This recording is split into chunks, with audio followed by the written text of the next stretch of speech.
Așa, am început încă un episod de Brawl Stars, da. E primul episod de Brawl Stars pe canalul Sarei. Nu știu dacă am mai făcut și al meu, să verificați. Și să-i trimite Sare, că să se uite ea pe YouTube cum se vede la comentarii, că nu știu eu cum se vede la comentarii. Nu sunt YouTuber expresional. Oh, hai! Nu, băiete, nu faci tu șmecherii din astea. Hai că te apăr. Hai, Gigile, hai. Vezi că e tare acolo. Dar am pierdut cărbune de la moșu. N-am primit nimic anul ăsta, doar cărbune, n-ai văzut? Și el e pe locul 5 acum. Nu e pe locul 5, adică mai sunt 5 echipe, la asta se referă. Da. 5. Ai grijă să nu mori. Bine. Când deja am murit, să am grijă să mor, când deja al meu a murit. Nu moare. Cum a zis moare? Măcar am ieșit pe locul 5. Și te-ai ars. Da, m-am ars. Dar o să-mi iau ala caracter oricum. Joacă-te cu Ems. Ca să vadă lumea. Joacă-te cu Ems. Uitați-o pe Ems. Da, nu știu pe cine spune. Morșos? Hai, Costel, unde s-a dus, bă? Nu mă iau pe ăsta. Costel s-a dus la Duracell?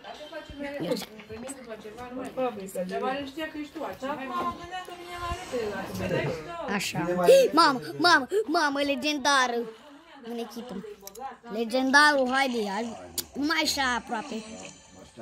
Are mască. E ursul lui Nita. E ursul lui Nita, l-ați văzut? Mamă. Du-te odată în jos. Du-te în jos ca să vadă lumea masca asta. Să strângem peste... Da, am uitat. Dacă strângem peste 70 de like-uri, o să mai facem vloguri foarte tari cu Brawl Stars. Da, și apoi verișorul meu o să mă filmeze pe mine. Pentru că și eu vreau să joc Brawl Stars, pentru că am multe caractere. Da, din fericire ăsta e un episod mai tare, pentru că sunt eu... Era Mr. P. Și voia să-mi dau ultimata, cadoul ultima.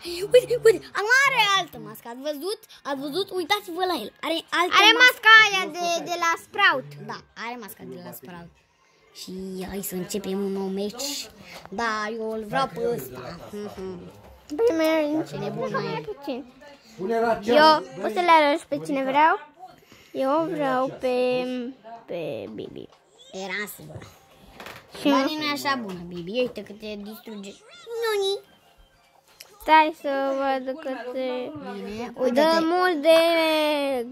Vreau să vă arăt un secret cu caracterul Bibi.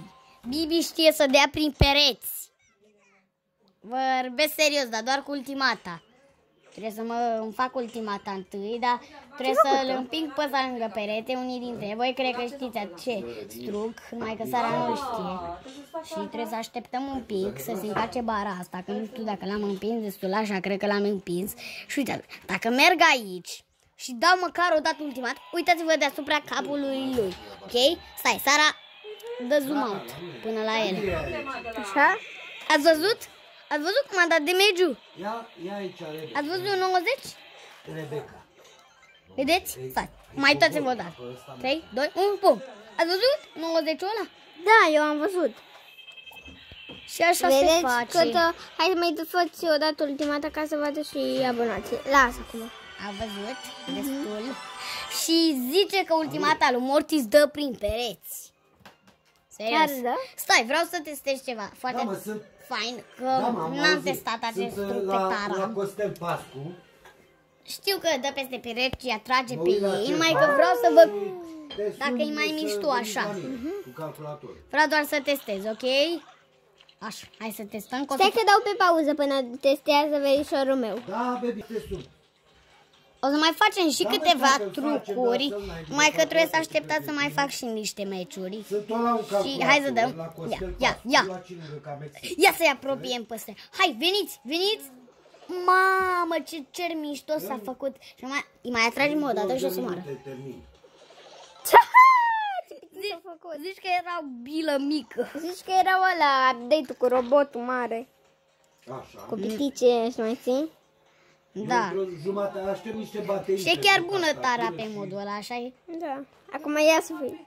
Da? Mă, ia făcut mici. Da. Hai că mai... Așa. Și nu prea mai știu trucuri. Când ajungi la... Hai, gata, joacă-te cu cine vrei tu acum. Bine, o să mă joc cu Tara. Mai că nu știu pe ce mod. Să mă joc tot pe ăsta.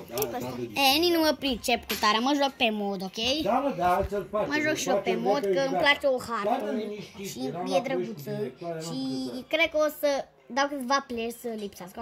Nu. Foarte bine. Îl facem, gata. Hai. Bine. Și... Când ai plătit Tara, mă suni. Ăsta e prieten meu. Hai, te pupam. Ce faci mai seara cu două și cu telefon și cu... Cine? Înregistrezi?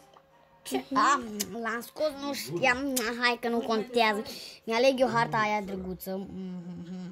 Ia să ai. M-au omorât de Una, tare. Hai să-ți 2, o scau, 3, Maria. 4, 5. Hai să-ți iau. Am luat numărătoarea și știu că asta e singură. Și cam atât, oameni, cu acest videoclip. Da, eu o să mă joc în continuare și vă doresc un Moș Crăciun fericit. La revedere, fundițelor! Să scrieți Moș Crăciun în comentarii, hashtag Moș Crăciun.